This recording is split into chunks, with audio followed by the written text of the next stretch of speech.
네, 신명기 34장 9절에서 12절까지의 말씀을 중심으로 사명으로 남긴 유산, 이와 같은 제목으로 함께 말씀의 은혜를 나누시겠습니다. 먼저 이 유산이 오늘 주제가 되겠습니다만, 유산을 받아보신 분도 계실 것 같아요. 그리고 유산을 이미 물려주신 분도 계시고, 유산을 물려주려고 아마 꽁꽁 숨겨놓고 계신 분도 계실 거예요. 그리고 유산을 전혀 받아보지 못한 분도 있을 거예요. 자, 유산이 뭘까요? 바로 선조들로부터, 조상으로부터 실제 물질적으로 물려받는 것입니다. 그리고 정신적으로 여러 가지 그 어떤 교훈적인 것으로 바로 조상들로부터, 부모님으로부터 물려받은 그와 같은 정신적인 영향을 미치는 그러한 아주 중심적인 것들이 유산이 될 수 있습니다. 그리고 나아가 마지막, 실제 물질적인 것은 아니지만 마지막 유언을 통해서도 하나의 유산으로 남길 수 있는 그런 말씀도 있을 수 있겠죠. 자, 일반적인 우리가 생각하는 유산입니다.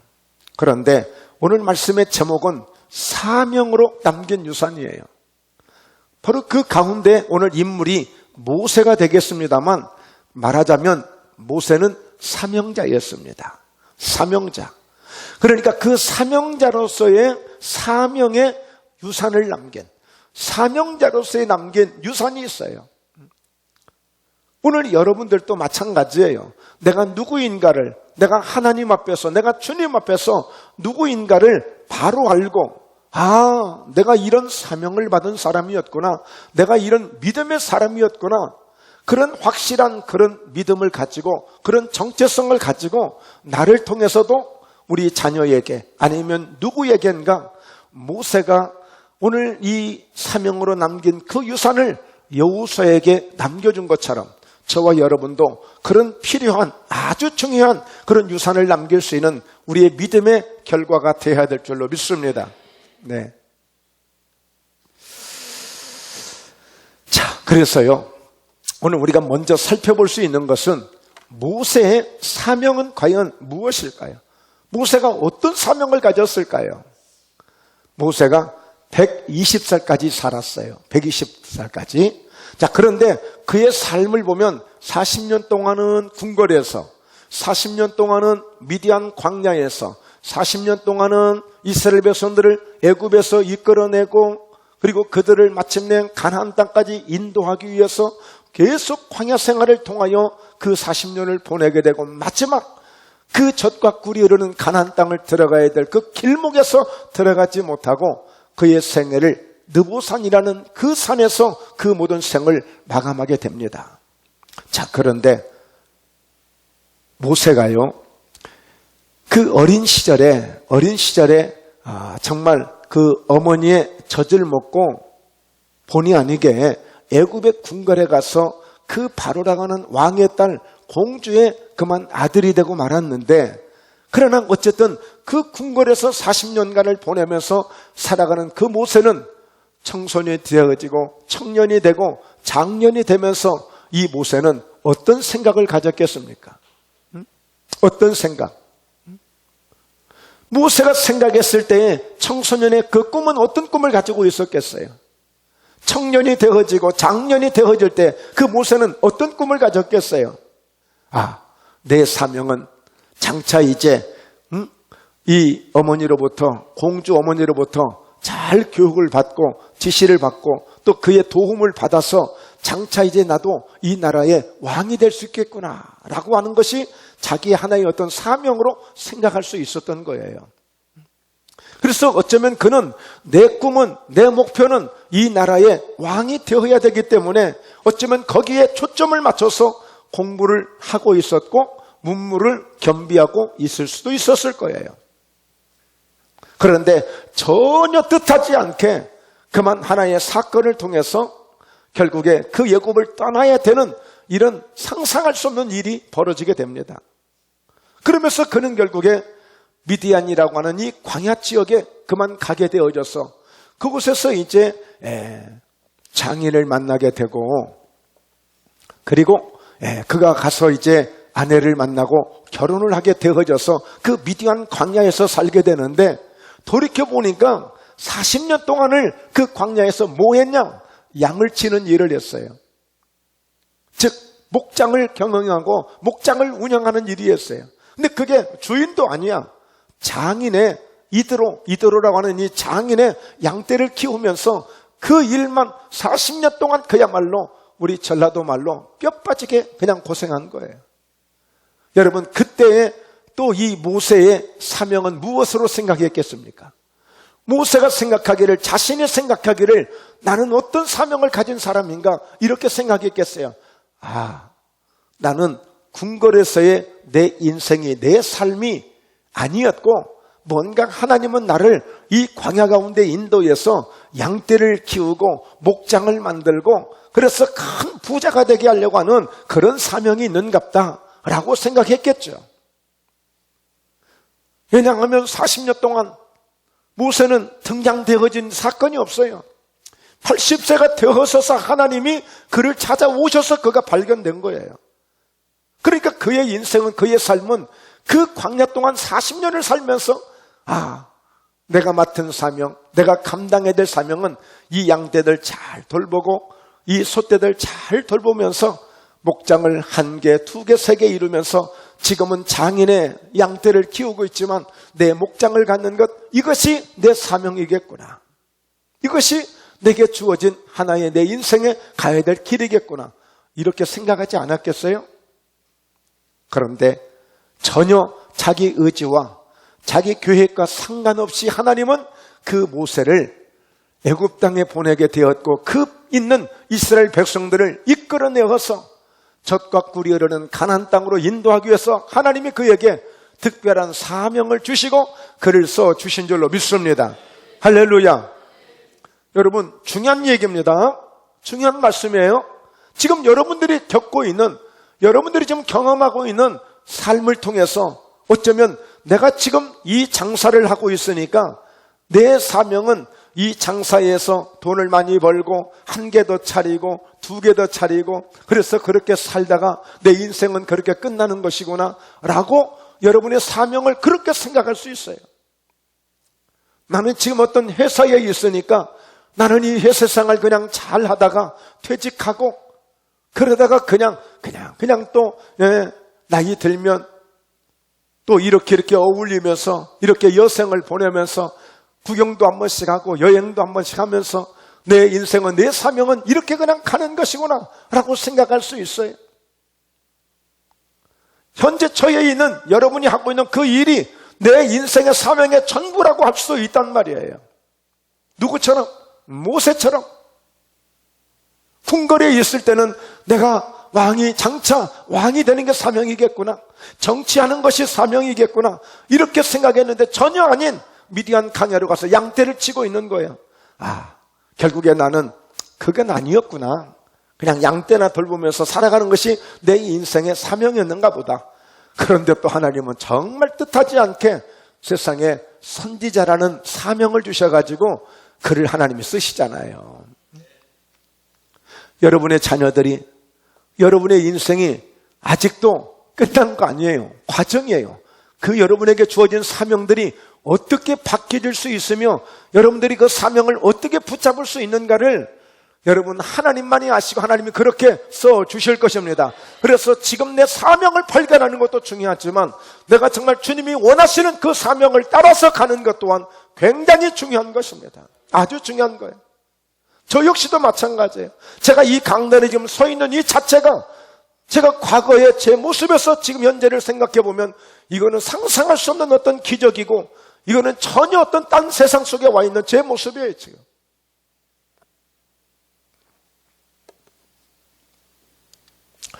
자, 신명기 34장 10절입니다. 함께 말씀 나누죠. 그 후에는 이스라엘에 모세와 같은 선지자가 일어나지 못하였나니 모세는 여호와께서 대면하여 아시던 자요. 결국에 모세는 하나님이 마지막 쓰시는 사명자, 선지자로서의 그 사명을 감당하게 되어진 거예요. 그런데 여러분 보십시오. 모세가 보통 사명자가 아니었어. 선지자인데 바로 이스라엘에 더 이상의 모세와 같은 선지자가 일어날 수 없는 최고의 그야말로 가장 강력한 그런 선지자로 하나님이 세워주신 거예요. 어느 정도였느냐? 모세는 하나님께서 대면하여 아시던 자요. 보통 선지자들은요, 하나님이 어떻게 쓰시냐면 꿈을 꾸게 만들어요.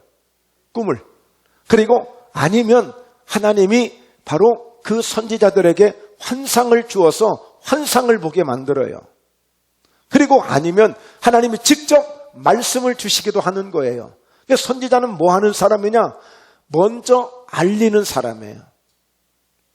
그러니까 오늘 이 하나님이 백성들에게 무엇인가 말씀을 주고 싶고 뭔가 새로운 어떤 길을 주기를 원하는데 백성들이 깨닫지를 못하잖아요. 알지 못하잖아요.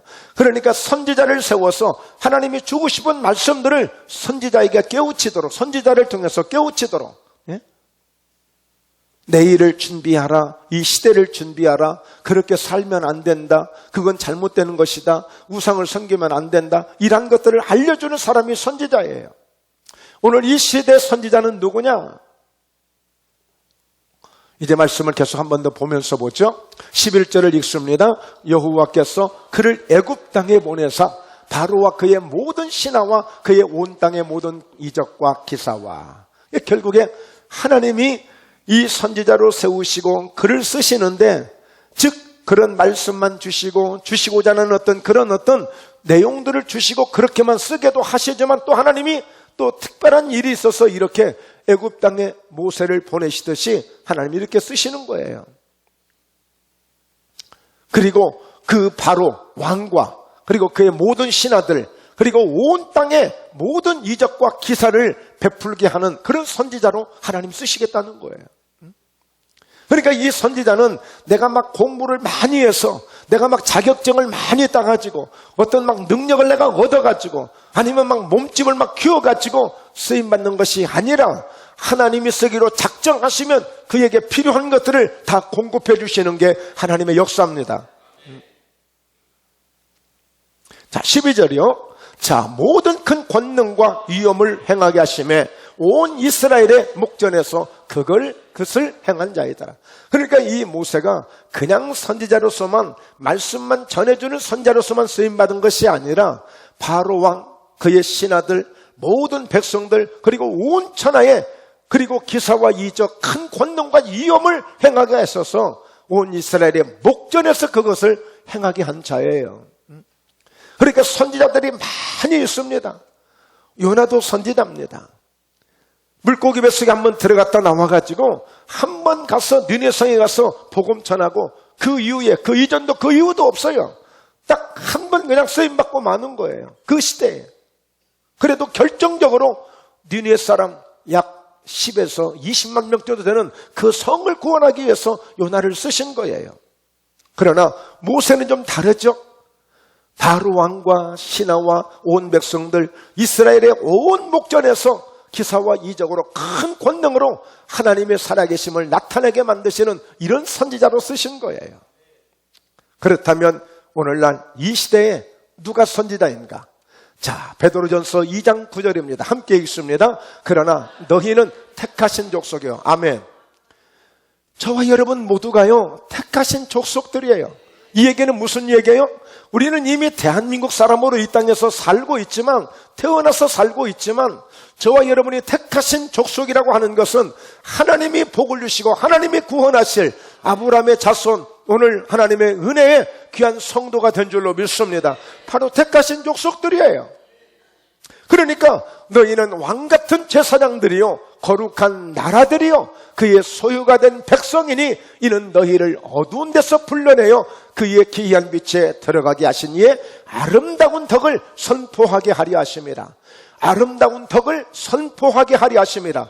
오늘 저와 여러분 모두가 왕같은 제사장의 이런 신분을 가지고 거룩한 나라들로서 하나님의 나라들로서 하나님의 택하신 족속으로서 당당하게 아름다운 덕을 선포하게 하려고 하는 이 선지자적 사명을 저와 여러분 모두에게도 다 주신 것입니다. 다 주셨어요.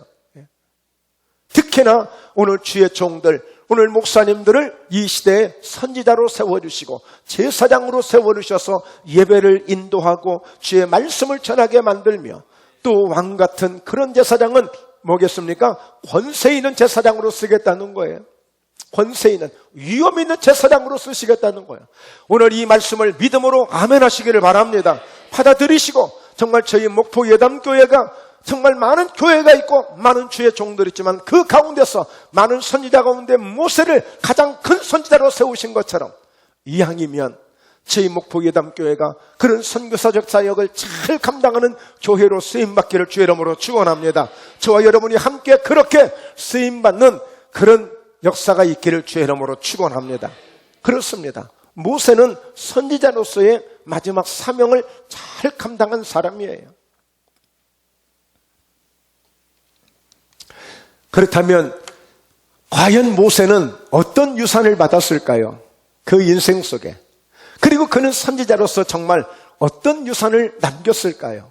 이 말씀을 한번 상고해 보려고 합니다. 여러분, 모세는 굉장히 어려운 시절에 태어났어요. 굉장히 어려운 시절에. 얼마나 어려운 시절이었느냐? 그때 이스라엘 백성들은 애굽에 이제 종이 되어버렸고, 물론 요셉이라는 그 미래의 그 선조, 아브라함의 손자 이삭, 야곱의 아들 그 요셉을 통해서 총리가 되어지면서 꿈을 이루고, 그때의 모든 이 그 아버지와 가족들이 75명이 바로 애굽으로 이주를 하게 됐는데, 그 75명이 이주를 하고 400년이 지나간 다음에는 200만 명이 넘는 그런 많은 인구로 그냥 번창해 버렸어요. 그 애굽에서. 그런데 그 사이에 요셉을 알지 못하는 새로운 애굽의 왕이 세워지면서, 그때는 그때고 지금은 지금이지. 그러니까 이제는 신분을 완전히 바꿔가지고 아주 노예로, 종으로 그렇게 그냥 이제 법 자체가 바뀌어버렸어요. 그러니까 이스라엘 백성들이 애굽에서 그냥 자연적으로 자동적으로 그만 포로 아닌 포로가 되고 종 아닌 종이 되어버린 것입니다. 이제는 그렇게밖에 살 수 없는 거예요. 그런 가운데 너무너무 막 고통스러워요. 모든 주권을 빼앗기고 자유가 없는 그 애굽 생활, 하나님을 온전히 예배도 할 수 없는 전혀 요셉을 알지 못하는 왕이라는 것은 과거에 하나님의 은혜를 받았고 믿음의 사람으로 왔다는 이 사실 자체를 다 부정하는 거예요. 여러분, 그래서 오늘 우리 대한민국이 자유민주 대한민국입니다. 이 자유라고 하는 것, 이 민주라고 하는 것, 정말 얼마나 이것이 좋은 것인지 몰라요. 아무리 하나님을 잘 섬겼던 민족이고 하나님이 그 요셉의 꿈을 이루시고 그들을 최고의 고센 땅, 아무리 역사가 있고 아무리 재앙이 있어도 그곳에는 단 한 건의 재앙도 일어나지 않는 그 땅에 그들이 시작을 해서 큰 민족을, 나라를 이룰 만한 그런 많은 인구를 가졌지만, 그러나 모든 자유를 빼앗긴 그 이스라엘 백성들은 그야말로 껍데기밖에 없는 거였습니다. 바로 하나님은 그들을 구출하기 위해서, 그들을 인도하기 위해서 모세를 보내시게 되는데, 이때에 모세가 그 어려운 상황에 태어나게 되는 거예요.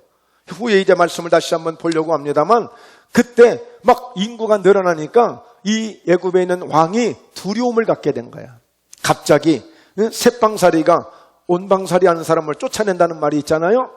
그러듯이, 아니, 포로가 되어가지고 노예가 되고 종이 된 이 이스라엘 사람들 인구가 더 많아지는 거야. 얼마나 또 히브리 사람들은 얘기를 잘났는지 번식의 역사가 있어가지고, 그냥 웬만하면 그냥, 그래서 애굽 왕은 계속 막 그들에게 고초를 가합니다. 막 일을 더 힘들게 만들고, 그래서 집에 가서 아내 얼굴 쳐다보는 것 자체가 귀찮을 정도로 너무 힘들어가지고 그렇게 하는데도 불구하고 얘기는 더 생기는 거야, 막. 이게 미칠 일이지. 그러니까 나중에 어떤 명을 내립니까? 남자아이를 낳으면 하숫가에 던져버리고 딸을 낳으면 그냥 그대로 살려두라는 거예요. 근데 그 찰나에, 그 시대에 태어난 사람이 모세예요, 모세. 그래서 이 모세가 참 어려운 가운데 태어나서 부모가 숨겼는데 석 달 이상을 숨길 수가 없어가지고 할 수 없이 모세의 누나가 그를 상자를 만들어서, 마침 바로 왕의 공주가 와서 하숫가에 와서 몸을 쉬는데 위에서 마치 종이배를 띄우듯이 상자에다가 모세를 담아가지고 띄워 보낸 거예요. 자, 바로 그 찰나를 함께 보는 겁니다. 출애굽기 2장 6절인데요. 그 상자를 발견했어요. 그러니까 열고 그 아기를 보니 아기가 우는치라. 그가 그를 불쌍히 여겨 이르되 이는 히브리 사람의 아기로다. 모세가 어떻게 알고 기도를 했나 봐요. 나 좀 살려달라고 막 울었던 것 같아. 갓난 아기가, 이제 석 달 된, 이제 100일 된 아기가 이렇게 울고 있는 거야. 여러분, 우리가 주님 앞에 잘 울면 응답이 됩니다. 네. 막 울고 있는데 보니까 갑자기 불쌍한 마음이 생긴 거야. 그런데 그는 히브리 사람의 아기야. 히브리 사람은 그 시대에 핫수가에 던져야 돼. 그러니까 얘는 왜 살았지? 얘도 죽어야 되는데 그냥 거기서 한번 팔깍 뒤집으면 그냥 그거 끝나는 거야. 그런데 세상에 어떤 일이 벌어져요? 자, 7절 읽습니다. 그의 누이가 바로의 딸에게 이르되 내가 가서 당신을 위하여 히브리 여인 중에서 유모를 불러다가 이 아기에게 젖을 먹이게 하리까. 이때 여러분, 젖이 막 나는데 젖을 먹이지 못하는 히브리 여자들이 많아. 누구 계세요? 아들을 낳아서 아들을 다 잃어버린 사람들이야. 그러니까 그 젖을 먹일 수 있는 지금 히브리 여자들이 많은 거예요. 그러니까 이 모세 누이가 얼른 가서 오늘 당신을 위하여 오늘 히브리 여인 중에서 지금 젖을 먹여야 되는데 젖을 먹이지 못하는 그런 여인들이 많은데 그 중에 한 사람을 데려올까요? 라고 물으니까 그랬더니 뭐라고 그래요? 바로의 딸이 그에게 이르되 가라 하며 그 소녀가 가서 그 아기의 어머니를 불러오니 그 아기의 어머니가 누구예요? 지금 자기 엄마 불러러 간 거야. 모세 누이야. 그 아기의 어머니를 불러와. 누구를? 모세 어머니를 불러와요. 자, 9절. 바로의 딸이 그에게 이르되 이 아기를 데려다가 나를 위하여 젖을 먹이라. 내가 그 삭슬 주리라. 여인이 아기를 데려다가 젖을 먹이더니 10절. 그 아기가 자라매 바로의 딸에게로 데려가니 그가 그의 아들이 되니라. 그가 그의 이름을 모세라 하여 이르되 이는 내가 그를 물에서 건져내었음이라 하였더라. 저는 이 말씀을 보면서 모세가 받은 유산은 이것으로 딱 끝이에요. 그냥 낳아주고 젖 먹여주고 길려준 것. 이것이 모세가 받은 유일한 유산이에요. 부모로부터 받은 유산. 오늘 여러분들은 어떠세요? 혹시 집을 받으신 분도 계시죠? 땅을 받으신 분도 계시죠? 저도 땅을 한 평도 못 받았습니다. 저도 현찰을 받은 것이 없는 것 같습니다. 모세는 어머니가 키워준 그 사랑을 유산으로 받은 거예요. 어머니가 먹여준 그 젖을 정말 뜨거운 심장으로 먹여주는 어머니의 그 심장을 유산으로 받은 거예요. 이게 모세가 받은 유산이 모세가 받은 유산. 여러분, 부모님 탓하지 마세요. 아무건 못 받았다고요. 다른 사람들은 뭐 이렇게도 받고 저렇게도 받는데 나는 지질이 부모님 잘못 만나서 아무 유산 받지 못했다고 한탄하지 마세요. 우리 믿음의 사람들. 여러분, 그리고요, 요즘 다 그런 건 아닌데 미리 유산을 물려주었다가 땅을 치는 그런 어르신들을 종종 만납니다. 그런 얘기도 듣고요. 하여튼 이 자녀들이 우리 부모님이 돈이 좀 있다는 냄새만 맡으면 그걸 어떻게 하든지 뺏어가려고 가진 수작을 다 써가지고 하여튼 여러분, 심지어는 이민 가서 살면 너무 좋다고 필리핀에 가서 살면 너무 공기도 좋다고 그리고 비용도 많이 들지 않고 그래서 좋다고 가서 필리핀에 가서 투자하고 살자고 부모를 데려다가 아주 쫄딱 그냥 돈 다 뺏쓰고 부모는 내쫓아버리고요. 외국에서 미아가 돼서 오도 가도 못하는 그런 부모도 있어요. 그래서 할 수만 있으면 여러분, 이 유산 때문에 정말 괜히 자식 잘 키웠다 막판에 피눈물 흘리는 그런 부모들은 되지 마십시오. 하여튼 기도하시면서 잘 지혜롭게 하셔야 돼요. 지혜롭게 하셔야 돼요. 여러분, 모세가 이렇게 민족의 지도자가 되어지고 큰 사람이 되어지는데 결국에 보십시오. 그는 아무 유산을 받지 못한 그러나 최고의 유산, 어머니의 심장을 유산으로 받은 거예요. 그 심장 속에서 나오는 그 젖을 먹고 모세가 자랐다는 것은 장래에 민족의 지도자가 되기 위해 부족함이 없었던 모세예요. 여러분, 그렇다면 모세가 물려준 유산은 무엇일까요? 그러니까 모세가 물려준 유산은 선지자로서의 유산이에요. 사명자로서의 유산이에요. 그냥 아버지로서의 유산이 아니고 그냥 어떤 지도자로서의 유산이 아니라 하나님의 종으로서, 하나님의 선지자로서, 하나님의 사명자로서 물려준 그런 유산이에요. 유산. 우리는 꼭 내게 있는 어떤 재산을 물려줘야 되면 그것이 유산이라고 생각하지만 오늘 하나님 주시는 이 말씀을 통해서 우리가 다시 한번 깊이 우리가 깨달을 필요가 있어요. 함께 말씀 읽습니다. 모세가 눈의 아들 여호수아에게 안수하였으므로 그에게 지혜의 영이 충만하니 이스라엘 자손이 여호와께서 모세에게 명령하신 대로 여호수아의 말을 순종하였더라. 모세는 120세에 임종을 놔두고 마지막 여호수아에게 안수라고 하는 유산을 물려준 거예요. 안수. 그때에 안수를 할 때에 오늘 하나님의 성령의 지혜의 영이 바로 이 여호수아에게 충만하게 임하는 역사가 있었어요. 그로 인해서 어떤 역사가 있어요? 어떤 결과가 있었던가요? 이스라엘 자손들이 여호와께서 지금까지 40년 동안 모세에게 명령하신 대로 여호수아의 말을 순종하는 역사가 일어났습니다.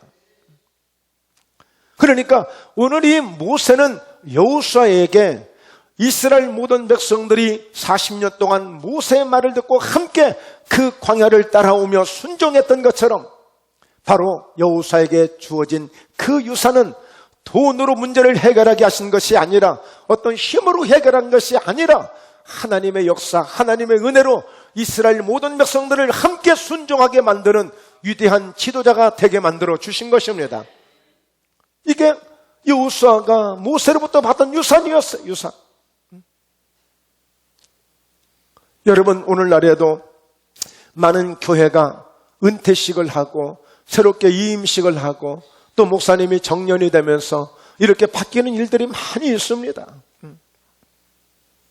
저는 이 사건을 보면서, 이 사실을 보면서 정말 제가 할 수 있는 어떤 유산이라면 어떤 저희 자녀에게 무엇을 남겨주는 그런 선지자가 아니고 사역자가 아니라 정말 이 목포예담 교회라는 하나님이 맡겨주신 최고의 귀한 성전으로 제단으로 세워서 정말 모세가 여호수아에게 안수를 하여 지혜의 영이 충만하여 온 성도들이, 온 백성들이 여호수아의 말을 순종하고 함께 한 마음으로 한 사람이 요단을 건너듯이 모든 백성들이 세상의 땅, 그 예굽, 그 광야에서 젖과 꿀인 축복의 가나안 땅을 당당하게 들어가게 만드는, 그래서 온 성도들이 항상 주님 안에서 저 천성을 향하여, 천국을 향하여 한 사람도 실족되지 아니하고 낭망되지 아니하고 모두가 다 당당하게 천성을 향하여 하나님을 찬송하며 주님 나라에 갈 수 있는 그런 성도로 만들어가는 그런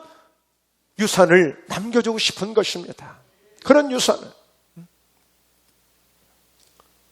여러분, 저는 그런 점에서 정말 모세가 이 여호수아에게 남겨준 이 한 번의 이 안수와 그 유산을 통하여서 여호수아가 이 능력을 받고 이 지혜의 충만함을 받는 이 유산. 그랬더니 이 유산이 모든 것을 다 풀어가게 만든 거예요. 모든 것을 다. 요단을 건너야 될 담대한 믿음이 그에게 주어졌고, 그럴 때마다 오늘 이 여호수아는, 오늘 모세가 하나님의 말씀을, 그 명령을 따라서 광야 40년 동안을 함께 걸어오면서 어떻게 역사했는가를 생생하게 보았던 그 믿음의 유산을 통해서 여호수아 역시도 그 요단강이 갈라지기도 전에 하나님이 말씀하시니 그 요단강에 빠질지라도 어쩌면 내가 어떤 큰 위험한 일이 다가올지 모르지만 그 요단강을 묵묵히 발로 밟고 들어가는 그 여호수아의 믿음을 보면서, 그리고 세상에 여리고성 13바퀴 돌라고 해서, 하루에 한 바퀴씩 돌라고 해서 그거 돈다고 무너지겠습니까? 이게 지식적으로 이게 믿음이 오냐고요. 상식적으로 이게 계산적으로 이게 그렇게 한다고 이게 되겠느냐고요.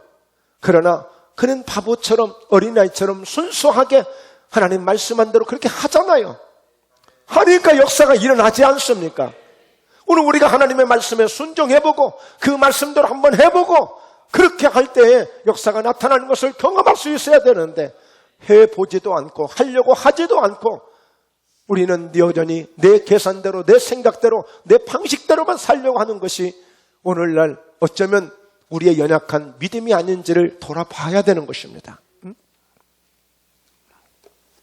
여러분 실제 보면 엘리야도 엘리사에게 바로 그런 어떤 믿음의 사명의 유산을 남기는데 엘리야도 누구입니까? 선지자잖아요. 그러니까 오늘 자기의 후계자 바로 그런 유산을 남기는데 누구에게? 자기의 겉옷을 바로 엘리사에게 던져주는 겁니다. 하나님이 나를 지금까지 쓰신 거야. 하나님께 나와 함께 하셔서 바로 이제 내가 너에게 이 유산을 물려주는 거야. 이 유산을 받아서 너도 나보다 더 강력한 선지자가 돼야지. 자, 그래서 오늘 훌륭한 그 선지자 엘리사를 세운 것이었습니다. 말씀 한번 읽죠. 엘리야가 거기서 떠나 사바스의 아들 엘리사를 만나니 그가 12 겨릿소를 앞세우고 밭을 가는데 자기는 12째 겨릿소와 함께 있더라. 엘리야가 그리로 건너가서 겉옷을 그에게 던졌더니 이 엘리사가 그 겉옷을 받고 당장에 집에 가서 가족들을 모으고 잔치하고 그리고 바로 즉시 엘리야를 따라오게 됩니다. 여러분 12겨릿소면 24마리의 소예요. 24마리. 그 가운데 소를 한 마리 잡아다가 함께 나누고 하나님께 미련 없이 다 따라가는 거예요. 네. 이런 유산을, 이런 상속을 잘 받는 사람, 이런 유산을 잘 물려주는 사람, 바로 하나님이 역사하여 주시는 것입니다. 그러니까 여러분들도 오늘 우리가 이런 믿음의 유산을 잘 받고자 해야 돼요. 또 우리는 좋은 유산을 정말 우리 주님이 원하시는 그런 유산을 물려주고자 하는 그런 믿음을 우리가 나타낼 수 있어야 됩니다. 세 번째,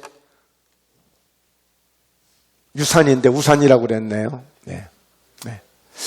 자, 예수님께서 남긴 유산입니다. 유산. 예수님께서 남겨주신 거예요.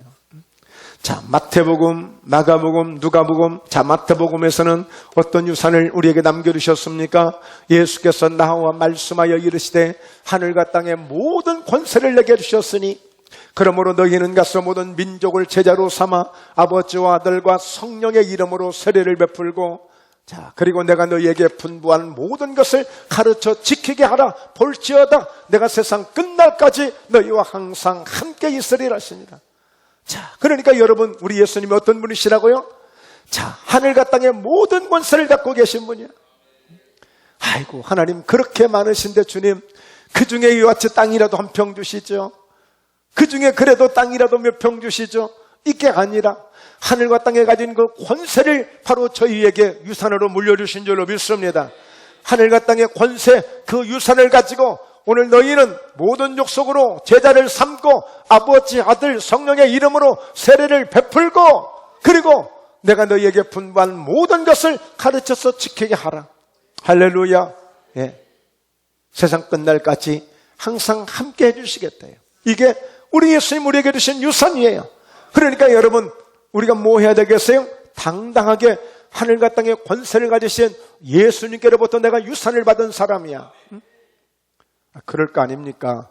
실제 부모님께 야, 이건 땅 문서다, 이건 논 문서다, 이건 집 문서다, 이거 내가 너에게 너는 첫째니까 둘째니까 이렇게 내 이만큼 주는 거야. 그걸 딱 받고 이제 장롱 속에 넣어놨어요. 얼마나 든든하고 좋겠어. 그런 유산을 받은 사람들은. 그렇죠? 막 자랑하고 싶고 막 목에 힘주고 싶고 그럴 거 아니에요. 그런데 지금 우리가 어떤 유산을 받았다고요? 예수님께로부터 하늘과 땅의 모든 권세를 가지신 그 권세의 능력을 유산으로 지금 받았어요, 지금. 예? 자, 따라서 합니다. 아무것도 없는 것처럼 그렇게 살지 말자. 예. 예. 나는 뭣도 없고 그래서 그냥 늘 사람이 기가 죽고 그냥 뭔가 사람이 패기가 없고 이런 경우가 있어요. 하늘과 땅의 그 모든 권세를 가지신 분이 우리에게 유산으로 주셨다니까요. 너 이거 가져. 너 그래서 이것 가지고 당당하게 모든 족속을 제자로 삼아. 여러분 어떻게 삼을 수 있어요? 가서 전도해서요, 영접기도 해드리고요, 저를 따라서 하십시오. 나는 죄인입니다. 나는 죄인입니다. 그렇게 하고 마지막 예수 이름으로 그를 축복해 줄 때에요, 그분이 내 족속이 되어지고, 내 제자가 되어지는 거예요. 여러분들도 마찬가지예요. 이걸 하시라는 거예요. 마가복음에서 주시는 예수님의 마지막 유언이자 유산입니다. 또 이르시되 너희는 온 천하에 다니며 만민에게 복음을 전파하라. 믿고 세례를 받는 사람은 구원을 얻을 것이요 믿지 않는 사람은 정죄를 받을 것이다. 그러니까 여러분, 어떤 한 사람을 죽이고 살릴 수 있는 것은 하늘과 땅의 권세를 가지신 그 우리에게 유산을 주신 그 유산을 어떻게 사용하느냐에 따라서 한 사람을 죽은 그대로 둘 수도 있고 그 사람을 살려낼 수도 있는 것입니다. 여러분, 유산을 잘 사용하지 않을 것이 않겠습니까? 여러분, 청개구리처럼 우리가 그 유산을, 유언을 지키지 않는다면 안 되겠죠. 그래도 아무리 말을 듣지 않아도 그렇게 속을 썩여서도 마지막 부모님들이 간절하게 바라는 그런 유언은, 유산은 듣는 것을 보게 됩니다. 어떤 분들 전도를 하다 보면 우리 부모님이 불교라서 도저히 교회를 못 간다고 그러신 분들이 있어. 엄청 효자 같아. 엄청 효자 같아. 다른 건 효자가 아니죠. 그건 효자 같아. 그런데 그런 효는 오히려 하나님의 구원의 길을, 생명의 길을 빨리 내가 먼저 예수 믿고 그 부모님을 전도해야 진짜 효도가 될 줄로 믿습니다. 천국이 있거든요. 너무 좋은 데가 있거든요. 왜? 집도 좀 넓은 데서 좋은 데서 살아보면 좋은데 하물며 그냥 부모님은 아무 데나 살게 만들고 나만 좋은 데 살면 안 되잖아요. 그것처럼 오늘 우리는 천국 갈 모든 티켓을 다 걷어놓고 있는데, 받아놓고 있는데 부모님은 아무 티켓 없이 그의 영혼이 방황할 것을 생각하면 전도를 안 하면 안 되는 것이죠. 자, 누가복음에서요, 볼지어다 내가 내 아버지께서 약속하신 것을 너희에게 보내리니 너희는 위로부터 능력으로 입혀질 때까지 이 성에 머물라 하시니라. 아버지가 약속한 게 있어요. 주고 싶은 유산이 있어요. 그건 다름 아닌 하늘로부터 우리에게 위로부터 부어주는 능력을 입혀질 때까지, 그 능력을 입혀주는 것이 우리 주님이 우리에게 주시고자 하는 그 유산이에요. 유산. 주님이 주시는 유산이에요. 마지막 십자가를 지시고 부활하신 후에, 그리고 이제 승천을 앞두시고 마지막 제자들에게, 마지막 성도들에게 주시는 말씀이에요. 절대 예루살렘을 떠나지 말고 이 약속한 것을 받을 때까지 기다려라. 이 성에 유하라. 자, 그래서 사도행전 1장 4절에 사도 함께 모여서 그들에게 분부하여 이르시되 예루살렘을 떠나지 말고 내게서 들은 아버지께서 약속하신 것을 기다리라.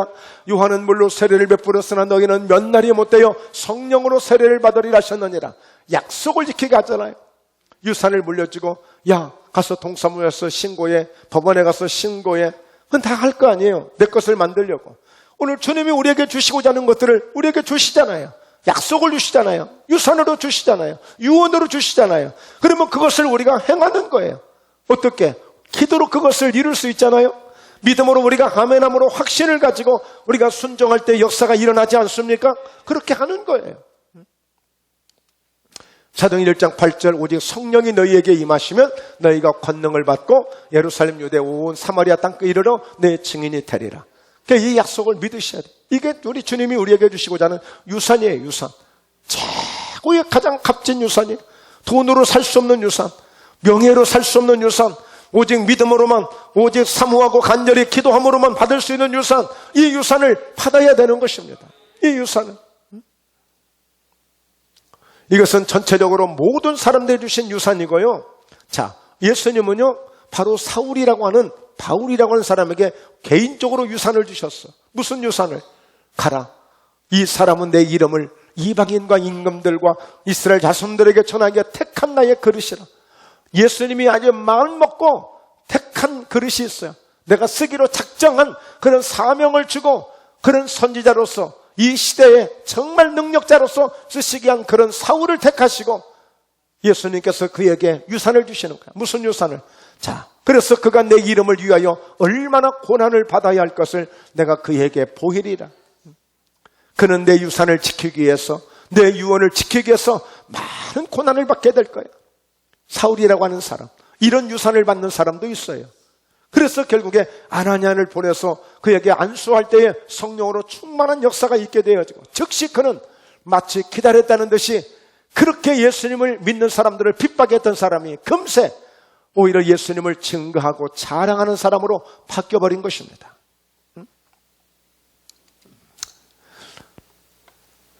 여러분, 함께 우리 같이 읽어봅니다. 나는 어떤 사명자이며 어떤 사명의 유산을 남길 것인가.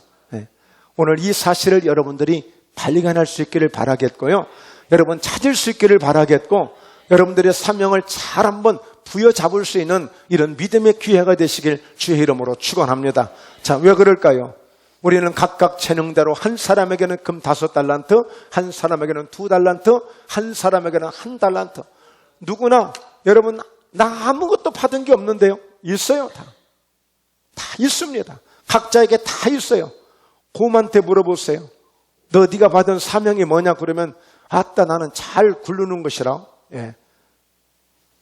무기야 너는 사명이 뭐냐? 예. 나는요 재밌게 노는 사람한테 가서 꼭 한 방 쏘고 와야 돼요. 그래야 속이 시원해요. 예. 다 사명이 있어요. 파리야 너는 사명이 뭐냐? 예. 맛있게 먹으려고 상 쫙 차려놓으면 가운데 가서 한번 똥 싸고 오는 게 내 사명이죠. 예. 다 사명이 있다니까. 예. 여러분, 그래서요 정말 유산을 잘 물려준 사람들이 있습니다. 신앙의 유산을 잘 남겨놓은 사람들이 있어요. 누구냐? 그 모세를 모세되게 만들고 그야말로 한번 푹 집어 던지면 저 물속에서 퍽 하고 응애하고 죽어야 될 그 모세를 살린 사람들입니다. 왜요? 그들에게 신앙이 있었어요. 믿음이 있었어요.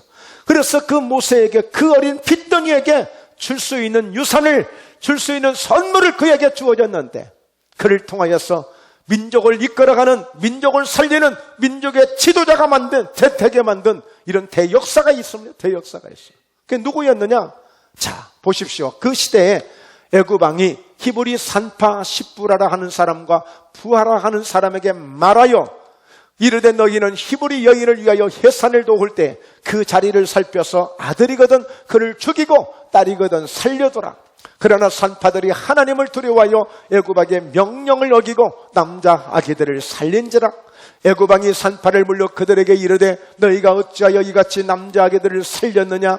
산파가 바로에게 대답하되 히브리 여인은 애굽 여인과 같지 아니하고 건장하여 산파가 그들에게 이르기 전에 해산하였더이다 하매 하나님이 그 산파들에게 은혜를 베푸시니 그 백성은 번성하고 매우 강해지니라.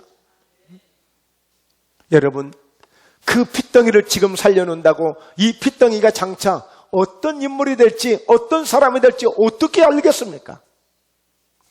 그러나 그 결과를 기대하지 아니하고 지금 이 순간 내가 감당해야 될, 우리가 감당해야 될, 우리가 지금 집사로서, 권사로서, 안수집사로서, 목사로서, 성도로서 지금 이 시간 현재 내가 감당해야 될 그 사명만 우리가 감당하면 되는 줄로 믿습니다. 그것이 어쩌면 나는 우연찮게 별건 아니라고 했지만 이것이 위대한 유산이 될 수도 있는 것이고, 이것이 그 사랑을 받든지 전도를 받든지 어떤 기도를 받든지 어떤 역사를 받는 사람에게는 평생 잊을 수 없는 그런 놀라운 하나님께로부터 받은 엄청난 결과가 될 수 있는 것입니다. 우리가 무심코 늘 하는 기도이지만 그 한 번의 기도가 어떤 사람에게는 평생을 잊을 수 없는 그런 놀라운 능력 있는 기도가 될 수도 있고요. 네. 오늘 이 산파들은 늘 하는 일들이었어요. 아기를 늘 받아내는 일들이었어요. 그러나 오늘 그 시간만큼은 이 아이를 도저히 물속에 던질 수 없는데, 왜요? 하나님을 경외하는 사람이었으니까, 하나님을 두려워하는 사람이었기 때문에, 그거 한 번 때문에 늘 하던 일이었지만 그것을 무심코 하는 일 같았지만 그거 한 번을 통하여 십부라와 부활한 사람은 모세를 만들어 놓은 것입니다. 여러분들이 무심코 전한 전도지 한 장이 그 어떤 한 영혼이 예수님을 만나게 되어지고 그 한 영혼이 어떤 인물이 될지 누가 알겠습니까? 우리가 감당해야 될 유산은 믿음의 유산을 남겨줄 수 있어야 돼요. 예. 여러분 여러 가지 자녀들에게도 좋은 것들을 남겨주고 싶은 부모님들이 많이 계시겠지만 하여튼 기도하시면서 지혜롭게 하십시오. 그러나 분명한 것은 믿음의 유산만큼은 어떤 일이 있어도 하늘이 두 쪽이 난다 할지라도 믿음의 유산만큼은 남겨두셔야 됩니다. 여러분 사명자로서 오늘 사명자로서 남기는 유산이에요. 일반적인 유산이 아닙니다. 믿음의 사람으로서 남기는 유산 있어야 되잖아요. 최소한도 우리 어머니는 이런 기도하는 사람이었다라고, 우리 아버지는 이렇게 믿음으로 살아온 사람이라고, 우리 어머니는 그래도 이렇게 믿음 안에서 힘들고 어려웠지만 견디며 우리를 키워주셨다라고, 그렇게 남길 수 있는 그런 유산의 사람이 되어야 되잖아요. 이런 은혜가 있기를, 이런 역사가 있기를, 그리고 장래 목포예담교회에도 멋진 유산을 남기는 사명자들이 충만하게 세워지는 복된 재단 되시기를 주의 이름으로 축원합니다. 할렐루야. 네, 기도합니다.